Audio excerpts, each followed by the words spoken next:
Go. Ready? I met Keith when I was about 15. He was definitely 16 because he was driving, and I can say with certitude that Dr. Monson has not matured a bit since then. Aged, yes. Early memories include traveling in Keith's blue Ford Maverick in the snow, somewhere along Harlem or Cicero, way outside Orland, headed to a hotel party where Keith's brutish friend Jim Bann was clearly screwing his girlfriend moments before we walked into the room. It was a different scene. I was Keith's guest at Party 90, the Sandberg graduation lock-in bacchanal. He and Dave Menke's band played in the small gym, a set that included Should I Stay or Should I Go? Billy Kassenitz was the drummer. There was a light show. It was loud and very guitar-centered. Keith may have debuted his stage show Blazer at this performance. Keith soon left for Champaign, and I do want to thank you, Keith, for introducing me to my good friend, Phil Mahalski. I also want to thank you for hosting the party where Ryan ate barf. Keith was one of the few college students I knew who ate almost nothing but steak, and yet he had a brand new toaster oven. I still feel pretty bad about destroying that toaster oven. To be fair, there was a lot of vandalism on campus in those days. Keith is not a good storyteller, but some of the stuff from the ER during residency has stuck with me.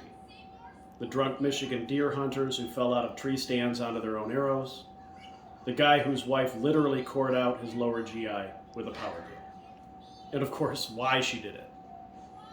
Thanks for the memories, Doctor.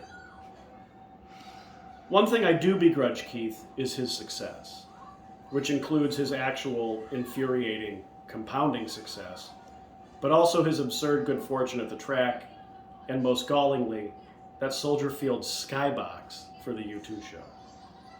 It's not fair, Keith.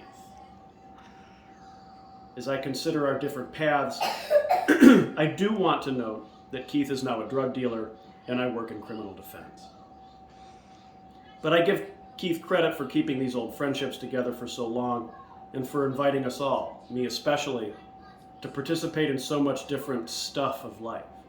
The music, shows, boat trips on Lake Michigan, weekends at the lake, the rowdy high school parties, the really rowdy college parties, the birthdays and holidays, and alone among my friends, the conversations about Deeds and Lou, and about my brother as he lay dying. Another story from the early days. I twice broke down in Kankakee on my way to Chambana, like on back-to-back trips.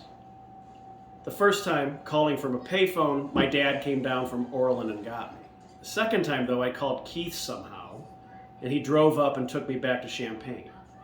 It was in his Z car, which of course he was badly neglecting, but we bounced on down the road, the strut shop, and had a great weekend. I have no memory of how I sorted out my own car, but I do often think about that ride. Keith's been a good and stalwart friend for a long time, and I think that's on purpose, and for me too. That said, I do think he could be more discriminating. Anyway, happy 50th birthday, Keith Monson.